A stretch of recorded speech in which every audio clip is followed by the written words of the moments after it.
যখন ফাইনাল মারা শুরু হবে তখন আর দেখবে না কে সেকুলার, কে মৌলবাদী, কে উদার। ইসরায়েল যখন গাজায় বম ফেলে তখন দেখে না কে সেকুলার আর কে মৌলবাদী আর কে উদার। গাজায় যখন বম ফেলে তখন ওদের কাছে সবাই মুসলমান। এই জন্য যেই দিন ফাইনাল মার শুরু হবে সেই দিন আপনাকে আর কেউ ছাড় দিবে না এই বলে যে না এ তো খুব উদার একটা ছেলে, মুখে দাড়ি নাই, সেকুলার, তেমন একটা নামাজ টামাজ পড়ে না, সমস্যা নেই, একে ছেড়ে দেওয়া হোক। এটা জাতিগত নিধন যখন শুরু হয় তখন সেই নিধন থেকে কেউ বাঁচতে পারে না। হালাকু খা, চেঙ্গিস খা যখন বাগদাদে শুরু করেছিল কেউ বাঁচেনি। এই জন্য আপনি যেই জাতির মধ্যে আপনার জন্ম হয়েছে, আপনি হাজারো চাইলে যেটি অস্বীকার করতে পারবেন না, সেটিকে আপন করে নেওয়াই সবচেয়ে বুদ্ধিমানের পরিচয়। ওটাই স্বাধীনতা। ইবনে খালদুন তার মোকদ্দমার মধ্যে লিখেছেন, রাষ্ট্র তৈরি হয় আসাবিয়াহ, একটা নির্দিষ্ট বিষয়ের উপর কঠোর হওয়ার মাধ্যমে রাষ্ট্র তৈরি হয়। যে কোনো রাষ্ট্র কোনো না কোনো একটা বিষয়ে কঠোরতার মাধ্যমেও রাষ্ট্রটা তৈরি হয়। পৃথিবীর সব রাষ্ট্রই এরকম। যেমন আমেরিকা, এই রাষ্ট্রটা তৈরি হয়েছে গণতন্ত্র গণতন্ত্র গণতন্ত্র গণতন্ত্র এই বিষয়টার উপর কঠোর হওয়ার মাধ্যমে, যে আমাদের আদর্শ হচ্ছে আমরা গণতন্ত্র প্রতিষ্ঠা করব, গণতন্ত্র প্রচার করব, গণতন্ত্রকে আমরা সহযোগিতা করব, গণতন্ত্র সবচেয়ে ভালো, গণতন্ত্র সবচেয়ে বেস্ট। একটা আদর্শের উপর কট্টর হওয়া। যারা গণতন্ত্রপন্থী তারা গণতন্ত্রের উপর কট্টর, যার প্রধান হচ্ছে আমেরিকা।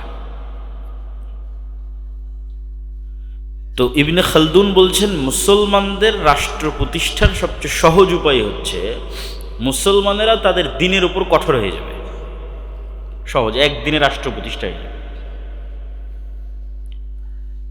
যে মুসলমানের আজ থেকে সারা বাংলাদেশের 16 কোটি মুসলমানের 16 কোটি বলবে যে আমরা আমাদের দিনের উপর কঠোর, ছাড় দিব না। এটাতে স্বাধীনতা তৈরি হয়, এটাতে রাষ্ট্র তৈরি হয়। যেমন ইসরায়েল নামক রাষ্ট্রটা প্রতিষ্ঠা হয়েছে শুধুমাত্র ইহুদি ধর্মের উপর কঠোরতার ভিত্তিতে। আমরা ইহুদি, আমরা মহান আল্লাহর বাছাইকৃত সম্প্রদায়, আমাদের এই ভূমির আদি মালিক আমরা, এই ভূমি আমাদের ফিরিয়ে দিতে হবে। হিটলার আমাদের উপর জুলুম করেছে, পৃথিবীতে আর কখনো যেন আমাদের উপর এরকম জুলুম না হয়। এই তো বেসিক কয়েকটা বক্তব্য, তার উপর ভিত্তি করে ইসরায়েল প্রতিষ্ঠা হয়েছে এবং ফিলিস্তিনিদের সকল অধিকার কেড়ে নেওয়া হয়েছে এই বক্তব্যগুলো দিয়েই। কিন্তু আশ্চর্য হচ্ছে ইসরায়েলিরা তাদের দিনে কঠোর হলেও ফিলিস্তিনের এখন অতটা কঠোর হতে পারেনি। যতটা তারা উল্টা পথে তাদের নবীর দিনে কঠোর না হবে ততদিন প্রকৃত স্বাধীনতা, প্রকৃত রাষ্ট্র প্রতিষ্ঠিত হবে না। এটাই নিয়ম। বা বর্তমান রাজনৈতিক পরিভাষায় যদি আমি বলি তাহলে এটাকে বলা হয় ডানপন্থা। কট্টর ধর্মীয়টাকে বলা হয় ডানপন্থা। আমেরিকায় এখন যে সরকার আছে ডোনাল্ড ট্রাম্প, তারা ডানপন্থী, মানে খ্রিস্টান ধর্মকে আরও মজবুত, আরও কঠোরভাবে ফলো করার চেষ্টা করে। আগের যে বাইডেনের সরকার ছিল তাদের চেয়ে ডানপন্থী সরকার।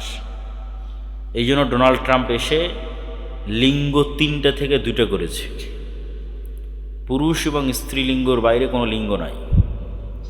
গর্ভপাত আইন বাতিল করার উপক্রম, কেননা এগুলো খ্রিস্টান ধর্ম অনুযায়ী এগুলো বৈধ নয়। কিন্তু যারা বামপন্থী ছিল, বেশি উদারনৈতিক ছিল, তারা এগুলো চালু করেছিল।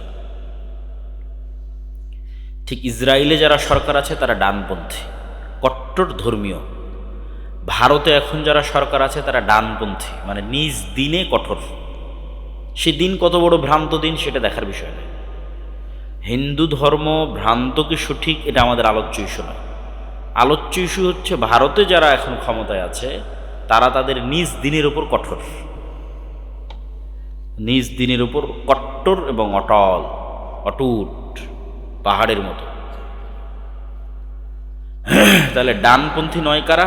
ওই যে যেখানে ইসরায়েল আছে, ইসরায়েল ডানপন্থী, কিন্তু ইসরায়েলের আশেপাশে যারা আছে, যত মুসলিম দেশ আছে, সবাই বলবে না আমরা অনেক সুফি, আমরা সেকুলার, আমরা কোনো সমস্যা নাই, আমরা কট্টর ধর্মীয় নই, আমরা জঙ্গি নই, আমরা মৌলবাদী নই। ঠিক মাঝখানে ভারত সবচেয়ে কঠোর তার দিনের ওপর, আর বাংলাদেশের রাজনৈতিক দলগুলো বলবে যে না আমরা মৌলবাদী নই, আমরা কঠোর নই, উমুক নই, তুমুক নই। এটাই তো গোলামি। এটা বলতে না পারাটাই গোলামি। যে ইহুদি যদি বলতে পারে যে আমি আমার দিনের উপর কঠোর, হিন্দু যদি বলতে পারে সে তার দিনের উপর কঠোর, খ্রিস্টান যদি বলতে পারে সে তার দিনের উপর কঠোর, আর সেই জায়গায় মুসলমান যদি না বলতে পারে, এটাই তো গোলামি। তাহলে স্বাধীনতা কোনটা? ওটা বলতে পারা, ওটা প্রতিষ্ঠা করতে পারা এবং ওটা গ্রহণ করা এবং শক্তভাবে বাস্তবায়ন করা, এটাই স্বাধীনতা। তো আমি যেটিতে বক্তব্য শুরু করেছিলাম যে মুসলমানদের যে অধঃপতন, এই অধঃপতনের মূল যে কারণগুলো, সে কারণগুলোর অন্যতম একটা কারণ হচ্ছে রাসূলুল্লাহ সাল্লাল্লাহু আলাইহি ওয়াসাল্লামের আদর্শ, আল্লাহর দেখানো পথ, এগুলো থেকে দূরে সরে গিয়ে বস্তুবাদী চিন্তাধারায় বিশ্বাসী হওয়া, ঈমান বিল গায়েবে ইয়াকিন না থাকা, প্রকৃত তাওহীদপন্থী না হওয়া। তিনটারই সংক্ষিপ্ত ব্যাখ্যা করব। বস্তুবাদী হওয়া, পরকালমুখী না হওয়া, ঈমান বিল গায়েবে ইয়াকিন না থাকা, এবং প্রকৃত তাওহীদপন্থী না হওয়া। বস্তুবাদ মানে, যেহেতু দীর্ঘ 200 বছর মুসলমানেরা ব্রিটিশদের গোলাম ছিল, ফলত মুসলমানদের টাকা পয়সা, খাওয়া দাওয়া, জীবনযাপনের কষ্ট থাকবে, কথাই ঠিক।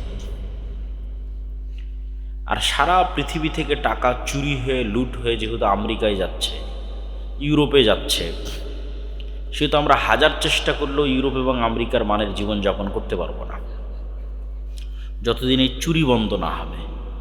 আর এই চুরি বন্ধ হবে না, অন্তত এখন কোনো সম্ভাবনা নাই। যতদিন ডলার ভিত্তিক অর্থনীতি আছে, ততদিন আমাদের দেশের টাকা বা সারা পৃথিবীর দেশের টাকা চুরি বন্ধ হবে না। ফলত আমি যদি আমেরিকা কোনো দিন ঘুরে আসি, ঘুরে এসে যদি মনে করি আমেরিকার মতো জীবনযাপন বাংলাদেশে কেন হয় না, ইংল্যান্ডের মতো জীবনযাপন বাংলাদেশে কেন হয় না, এটা অসম্ভব। তারা সারা দেশ থেকে, সারা পৃথিবী থেকে টাকা চুরি করতেছে, আর যাদের থেকে চুরি করতেছে আমরা তাদেরও একজন। তাহলে আমরা এমনি গরিব আছি দুনিয়াবি দিক থেকে, তারা ধনী আছে। কিন্তু এই যে একটা প্রলোভন, তাদের মতো আমি জীবনযাপন করতে পারছি না, তাদের মতো জীবনযাপন করার আমার দরকার, এই প্রলোভন মুসলমানদের ঈমান, আমল, চিন্তা, চেতনা, ব্রেন, বুদ্ধি সব বিক্রি করতে বাধ্য করে। এটা হচ্ছে দুনিয়ামুখী চিন্তা, ব্রেইন ড্রেইন। বড় বড় ডাক্তার বাংলাদেশ থেকে পড়াশোনা করে, পাকিস্তান থেকে পড়াশোনা করে, মিশর থেকে পড়াশোনা করে আমেরিকা এবং ইউরোপে গিয়ে সেটেল হওয়ার চিন্তা করে। এটা হলো মেধা পাচার। জন্ম বাংলাদেশে, জন্ম পাকিস্তানে, জন্ম সৌদি আরবে, কিন্তু সে তার মেধাকে কাজে লাগাচ্ছে আমেরিকা এবং ইউরোপে। কেননা ওই মানের জীবন মান তো সে দেশে পাবে না, ওই মানের বেতন তো তাকে এই দেশে দেওয়ার সক্ষমতা কারো নাই। তো এই জিনিসটা সর্বক্ষেত্রে ঘটে। যেহেতু আমরা গোলাম ছিলাম, আমাদের টাকা পয়সার সমস্যা আছে, ফলত আমরা আমাদের দিন, ঈমান, আমল সব কিছু বিক্রি করতে প্রস্তুত আছি সামান্য একটু ভালো জীবনযাপনের জন্য। এইটা ততদিন বন্ধ হবে না যতদিন আমাদের ঈমান পরকালমুখী না হবে। পরকালমুখী চিন্তা ছাড়া এটা বন্ধ করার পৃথিবীতে কোনো রাস্তা নাই। এই জন্য আমি আমার বহু বক্তব্যে উদাহরণ দিয়েছি আসহাবুল উখদুদ, যাদেরকে আগুনে জ্বালিয়ে দেওয়া হয়েছিল। এক বালক যার দাওয়াতে পুরো একটা গ্রাম, পুরো একটা এলাকা, ব্রাহ্মণবাড়িয়ার মানুষ ইসলাম গ্রহণ করে নিল। মনে করেন তাদেরকে বলা হলো যদি ইসলাম ত্যাগ না করো, সামনে জ্বলন্ত আগুন আছে, জ্বলে পুড়ে মরে যেতে হবে। কিভাবে তাদের পক্ষে সম্ভব হলো যে তারা ওই আগুনে ঝাঁপিয়ে মারা গেল? একটাই কারণ, তারা পরকাল দেখতে পাচ্ছিল, তারা জান্নাত দেখতে পাচ্ছিল ওই আগুনের মধ্যে। যতক্ষণ আপনি জান্নাতকে নিজের স্থায়ী ঠিকানা মনে করতে না পারবেন আর এই দুনিয়াকে ক্ষণস্থায়ী মনে করতে না পারবেন এবং জান্নাতে নিজের বাড়ি, নিজের ঘর, নিজের বাগানের জন্য লোভী না হবেন, লালায়িত না হবেন। আবু দাহদা নামে একজন সাহাবী পুরো একটা বাগান আল্লাহ রাস্তায় দান করে দিয়েছে জান্নাতে একটা খেজুর গাছের জন্য। পুরো একটা খেজুর বাগান দান করে দিয়েছে জান্নাতে, ওনার একটা খেজুর গাছ হবে তাই। হাদিস লম্বা, ঘটনা পড়ে দেখতে পারেন, খুব মজার এবং চমৎকার ঘটনা। তো তারা জান্নাত দেখতে পেতেন। মুসলমানেরা যতদিন পুনরায় জান্নাত দেখা না শুরু করবে, কেননা এই বর্তমান পৃথিবী বেশি দুনিয়াবি চাকচিক্য এবং জাকজমকে আকৃষ্ট হয়ে গেছে। বিদ্যুৎ, ইন্টারনেট, মোবাইল, ডিশ, ঠিক আছে, অসংখ্য কিছুতে মানুষের স্মরণ করার সময় নাই যে সে মৃত্যুবরণ করবে। আলহাকুমুত তাকাসুর হাত্তা যুরতুমুল মাকাবির। ছোট বাচ্চাকে যেমন খেলতামাশা দিয়ে ভুলিয়ে রাখা হয়, মানুষকে তেমন শয়তান ভুলিয়ে রেখেছে যে মানুষ একদিন মারা যাবে, অথচ এটাই বড় সত্য যে আমরা মারা যাব। এই জন্য মৃত্যু পরবর্তী জীবনই তো স্থায়ী জীবন, প্রকৃত জীবন, বাস্তব জীবন। মৃত্যু পরবর্তী জীবনই প্রকৃত, স্থায়ী, পার্মানেন্ট, সত্যিকার জীবন। এই জীবনটা যতক্ষণ আপনি লাইভ ফিল না করতে পারবেন, জীবন্ত কল্পনা করতে না পারবেন আপনার জান্নাতের জীবন, ততক্ষণ এই দুনিয়ামুখী চিন্তা থেকে বের হওয়ার সুযোগ নাই। তারপরের পয়েন্ট বলেছি, প্রকৃত তাওহীদপন্থী না হওয়া। আমরা নাম কাওয়াস্তে বলি তাওহীদি জনতা, কাজে কেউই তাওহীদি জনতা নয়। কেননা তাওহীদ এক ভিন্ন জিনিস। ये दौर अपने बराहिम की तलाश में है। আজকের যুগে মুসলমানদের মধ্যে একজন ইব্রাহিম আলাইহিস সালাম দরকার, যে শতভাগ পূর্ণাঙ্গ তাওহীদপন্থী হবে। একজন ইব্রাহিম আলাইহিস সালাম দরকার। ইব্রাহিম আলাইহিস সালামের মতো তাওহীদপন্থী লোকের অভাব। বিভিন্নভাবে আমরা আমাদের ধর্মকে বিকৃত করেছি এবং আমাদের তাওহীদকে নষ্ট করেছি। তাওহীদ মানে ইলাহ হিসেবে আল্লাহকে এক ও অদ্বিতীয় মানা। ইলাহ মানে বিপদ আপদ, সমস্যা, প্রবলেম, সকল কিছুর সমাধান যার কাছে আছে। আর রব আর ইলাহ একটা আর একটার পরিপূরক, সম্পূরক। যে রব সেই ইলাহ, যে রব হওয়ার যোগ্য নয় সে ইলাহ হওয়ার যোগ্য নয়। কে ইলাহ হওয়ার যোগ্য? যে রব হওয়ার যোগ্য। তাহলে কার কাছে বিপদে পড়ে সাহায্য চাইবা? যার মধ্যে রুবুবিয়্যতের গুণ আছে। যার মধ্যে রবের গুণ নাই, ওর কাছে বিপদে পড়ে সাহায্য চেয়েও লাভ নাই। এই চ্যালেঞ্জগুলো দিয়ে আল্লাহ কোরআন পরিপূর্ণ করে রেখেছে। কোরআনে এক এক সময় আল্লাহ এক এক স্টাইলে, এক এক আঙ্গিকে চ্যালেঞ্জ দেবে। ভাই বলো দেখি, তোমরা আল্লাহ ব্যতীত যাদের ডাকো এদেরকে বলো তো এরা একটা মাছি সৃষ্টি করতে পারে কিনা? চ্যালেঞ্জ। কেননা মাছি সৃষ্টি করা রবের গুণ, রব পারে সৃষ্টি করতে। তখন আল্লাহ আবার পাল্টা উত্তর দিয়ে বলবে, আরে ওরাই তো সৃষ্টি, ওরা আবার কি সৃষ্টি করবে? সে ওলি হোক, আউলিয়া হোক, নবী হোক, রাসূল হোক, পীর হোক, বুজুর্গ হোক, আর মা কালী হোক আর মা দুর্গা হোক, এরাই তো সৃষ্টি, এরা আবার কাকে সৃষ্টি করবে? তারপরে আল্লাহ চ্যালেঞ্জ ছুড়ে দিবে, বলো দেখি ওরা কথা বলতে পারে কিনা। ধরেন কবরে শুয়ে থাকা কোনো বাবা অথবা যার মূর্তি তৈরি করা হয়েছে সেই মা, বলে এরা কথা বলতে পারে কিনা দেখো, শুনতে পাই কিনা দেখো তো। এরকম বিভিন্ন স্টাইলে আল্লাহ চ্যালেঞ্জ করবে। বলে আমি আকাশ থেকে বৃষ্টি বর্ষণ করি, নদী নালা প্রবাহিত করি, আকাশের বৃষ্টি দিয়ে ফল ফসল আদি উৎপন্ন করি। তোমাদের কাছে চ্যালেঞ্জ থাকলো, একটা বীজ থেকে একটা গাছ বের করো। মানুষ তৈরি করবে, যত বড় বিজ্ঞানী হোক। একটা বীজ থেকে একটা গাছ, আল্লাহর আলো বাতাস, আল্লাহর মাটি, আল্লাহর পানি ছাড়া সম্ভব হয়। তাহলে যিনি রব, ইলাহ হবে তিনি। কুল হু আল্লাহ আহাদ আল্লাহুস সামাদ, তিনি অমুখাপেক্ষী, স্বয়ং সম্পূর্ণ। তোমরা যাদের ইবাদত করো দেখো এরা অমুখাপেক্ষী না স্বয়ং সম্পূর্ণ, মাপো। অমুখাপেক্ষী মানে ও পেশাব পায়খানা না করে থাকতে পারবে? যত বড় উলিয়া উলিয়া পীর বুজুর্গ হোক, পারবে না। ওকে পেশাব করতে হয়, পায়খানা করতে, তাহলে বাদ, প্রথম চান্সই বাদ পড়ে গেল। না ঘুমিয়ে থাকতে পারবে? পারবে না, বাদ। না খেয়ে থাকতে পারবে? থাকতে পারবে না, বাদ। তাহলে কিসের রব, কিসের ইলা? কার কাছে যাও, কার কাছে চাও, কার ওরসে জমা হও? এগুলো তো আল্লাহর প্রশ্ন, আমার প্রশ্ন। আমি যে শুধু অনুবাদ করছি, এগুলো আল্লাহ সুবহানাহু ওয়া তাআলার প্রশ্ন। লাম ইয়ালিদ ওয়া লাম ইউলাদ, ওকে কেউ জন্ম দিয়েছে? তো প্রথমেই বাদ। জন্ম দিয়েছে মানে ও দুর্বল ছিল, ছোট্ট ছিল, পিচ্চি ছিল, ও মায়ের দুধ পান করেছে, ওর কোনো শক্তি নেই। ও যখন মায়ের পেটে ছিল তখনও মায়ের যে ঋতুর রক্ত, সেই রক্ত পান করে তাকে থাকতে হয়েছে। ও আবার আজকে বড় হয়ে কেমনে দাবি করে যে আমিই সব কিছু, মুশকিল কুশা, সব বিপদ আমি দূর করতে পারি, মাওলা আলী। আলীও তো ছোট বাচ্চা ছিল। লাম ইয়ালিদ ওয়া লাম ইউলাদ, ওকে জন্ম দিয়েছে কেউ? কারো পেট থেকে হয়েছে। আল্লাহ সুবহানাহু ওয়া তাআলা কারো পেট থেকে হয়নি।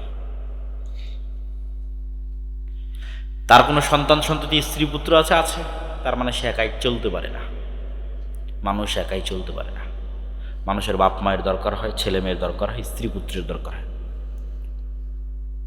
এভাবে মাপতে হবে, কার কাছে চাচ্ছি, কার বরকত অর্জন করতে যাচ্ছি, কার কথা মনে করতেছি সে আমাকে কিয়ামতের মাঠে পার করে দিবে, কার দোয়ায় মনে করতেছি যে আমার বরকত হবে, রহমত হবে, ওকে মাপেন। ও যদি রবের মাপকাঠিতে টিকে তাহলে ইলাহ হওয়ার যোগ্য। যদি রবের মাপকাঠিতে না টিকে তাহলে এগুলো সব আল্লাহর জন্য হতে হবে। দোয়া আল্লাহর জন্য, চাওয়া আল্লাহর জন্য, নজর, নেওয়াজ, মানত সব কিছু আল্লাহ সুবহানাহু ওয়া তাআলার জন্য, সিজদা আল্লাহর জন্য, বিপদে পড়ে সাহায্য চাওয়া আল্লাহর জন্য।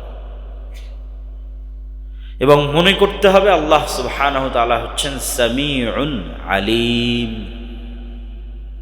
তিনি সব কিছু দেখছেন, সব কিছু শুনছেন। তাই এখানে কোনো ওসিলার দরকার নাই। আমি কথা বলছি এখানে, এই ক্যামেরাগুলো দিয়ে, এই মোবাইলগুলো দিয়ে, এই কথা এখন আমেরিকাতে বাজতেছে, এখন ইনস্ট্যান্ট লাইভ প্রচার হচ্ছে, মালয়েশিয়াতে বসে দেখা যাচ্ছে। সৌদি থেকে কল দিচ্ছিল একজন, পিছনে কথা বলছিলাম, ও সৌদি থেকে দেখতে পাচ্ছে, এখন দেখতে পাচ্ছে সৌদি থেকে। তাহলে আমার এখনকার কথা মানুষের তৈরি যন্ত্রে এখনই গিয়ে সৌদিতে বাজতেছে, আর আমি কল্পনা করতেছি আল্লাহ আমার কথা শুনতেছে না। আল্লাহু আকবার। এই জন্য আমাকে পীরের কাছে যেতে হবে, ওলিয়াউদের কাছে যেতে হবে, কেন আল্লাহ আমার কথা শুনতে পায় না। আচ্ছা, আমার চোখের সামনে আমাদের তৈরি করা যন্ত্র দিয়ে সেকেন্ডে আমার কথা 1000 কিলোমিটার দূরে বসে শোনা যাচ্ছে। তাহলে কেমনে এটা সম্ভব হয় রব্বুল আলামিন আমার কথা শোনেন না? কেননা বাতাসের মধ্যে, আলোর মধ্যে ডাটা ট্রান্সফারের ক্ষমতা আল্লাহই রেখেছে, এটা কিন্তু বিজ্ঞানীরা বের করেনি। আমাদের কথা এভাবে আলোর মধ্যে দিয়ে আগেও যেত, আমরা জানতাম না। পৃথিবী যেদিন থেকে সৃষ্টি হয়েছে ওই দিন থেকেই যায়, এটা যায় আলোর মধ্যে দিয়ে, ডাটা ট্রান্সফার হয়। কোরআনে তো এর চেয়ে উন্নত প্রযুক্তির কথা বলা আছে। এখানে তো তথ্য ট্রান্সফার হচ্ছে। কোরআনে বলা আছে এলিমেন্ট, বস্তু, পার্টিকেল ট্রান্সফার হওয়ার কথা চোখের পলকে। সুলাইমান আলাইহিস সালাতু ওয়াস সালাম বলছেন রানী বিলকিস আসবে ইয়েমেনের রাজধানী সাবা থেকে 1000 কিলোমিটার দূরে ফিলিস্তিনের রাজধানী জেরুজালেমে তার সিংহাসন নিয়ে আসতে হবে। ক্বালা ইফরিতুম মিনাল জিন, ইফরিত নামক জিন বলল, আপনি যেই মজলিসে বসে আছেন এই মজলিস থেকে ওঠার আগেই, এরকম একটা মজলিসে ওঠার আগেই আমি এই সিংহাসন নিয়ে চলে আসব। সুলাইমান আলাইহিস সালাতু ওয়াস সালামের পছন্দ হয়নি, ওনার আরো দ্রুত দরকার। আল্লাযী ইনদাহু ইলমুম মিনাল কিতাব, যার কাছে কিতাবের জ্ঞান ছিল সে বলল চোখের পলক পড়ার পূর্বে রানী বিলকিসের সিংহাসন এখানে উপস্থিত হবে। আল্লাহু আকবার। তাহলে আমাদের কথা চোখের পলক পড়ার পূর্বে আমেরিকা চলে যাচ্ছে, কিন্তু টিস্যু পেপার তো যাবে না। এই প্রযুক্তি তো মানুষ এখন বের করতে পারেনি যে এই টিস্যু পেপার এখান থেকে চোখের পলকে আমেরিকা পৌঁছে যাবে। তাহলে কোরআনে এর চেয়েই তো কয়েক গুণ আগের প্রযুক্তির বর্ণনা আছে। তাহলে আমার কথা যে এখন সেকেন্ডে চলে যাচ্ছে, এটা আগে থেকেই ছিল, মানুষ জানতো না।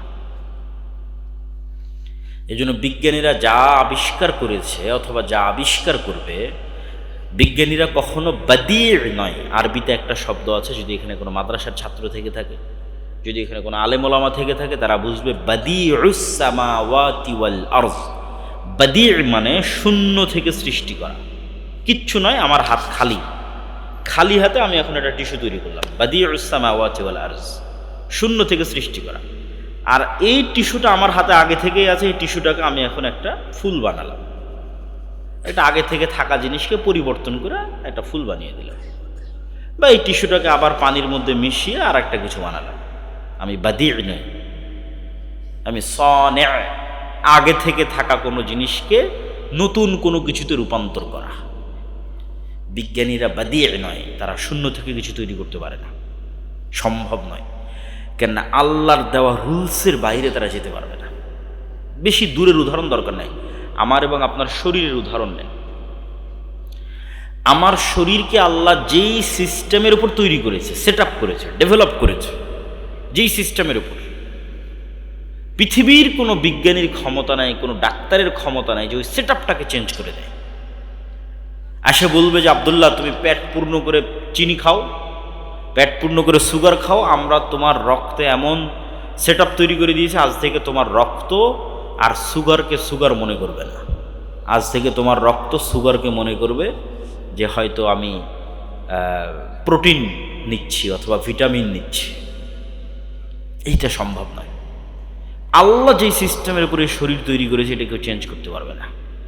বিজ্ঞানীরা কী করতে পারবে? ওইটাকে আরও ভালো করে জানতে পারবে। আরে রক্ত কীভাবে কাজ করতেছে, হার্ট কীভাবে কাজ করতেছে, কিডনি কীভাবে কাজ করছে, এটাকে আরও ভালোভাবে জানো, আরও ভালোভাবে জানো। জানার পর দেখো ওই সিস্টেমের মধ্যে থেকে কিভাবে এটাকে হেল্প করা যায় মানুষকে। এন্ড বিজ্ঞানীরা গবেষণা করে দেখতেছে লিভার এমন যে লিভারের যদি 4 ভাগের 3 ভাগও কেটে ফেলা হয়, আগামী 3 থেকে 6 মাসের মধ্যে লিভার আবার পূর্ণ হয়ে যাবে।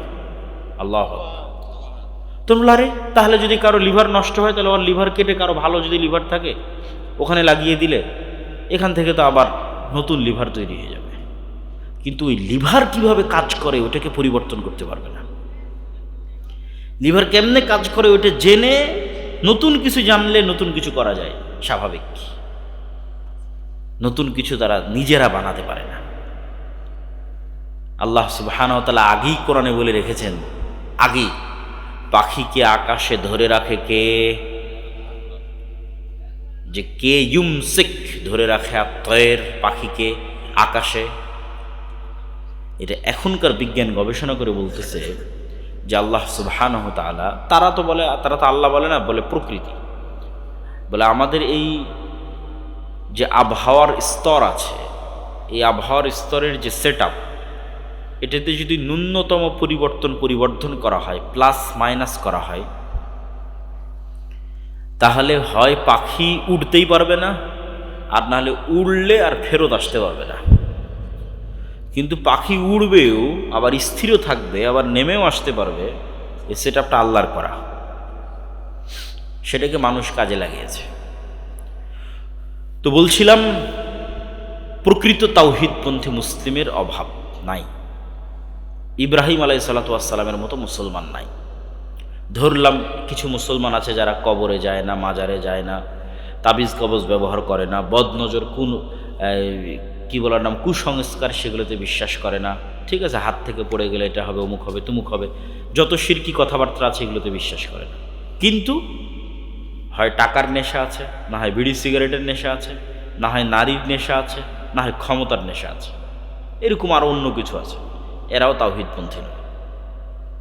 এদের ইলাহ ওই কবরে থাকা উলিয়াও নয়, এদের ইলাহ ওই মা কালী মা দুর্গাও নয়। এদের ইলাহ হচ্ছে এদের নিজের নাফস, ইলাহু হাওয়া। এরাও তাওহীদপন্থী নয়। আর মনে চাচ্ছে বিড়ি সিগারেট খাবে, তাই খাচ্ছে, নেশাগ্রস্ত হয়ে গেছে, ভিডিও গেমের নেশা আসক্ত, বিড়ি সিগারেট জুয়ার নেশা আসক্ত। এরাও তাওহীদপন্থী নয়। তাওহীদপন্থী মানে যার নফস পরিপূর্ণরূপে আল্লাহর সামনে আত্মসমর্পণ করেছে, আল্লাহ যা বলবে তাই। আল্লাহ সুবহানাহু তাআলার প্রতি ভালোবাসা এত ব্যাপক, আল্লাহ যা ভালোবাসে ওটা অন্ধের মতো, আল্লাহ যা ঘৃণা করতে বলেছে ওটাও অন্ধের মতো ঘৃণা। আল্লাহর বাইরে তার নফসে, তার অন্তরে আর কিচ্ছু চলে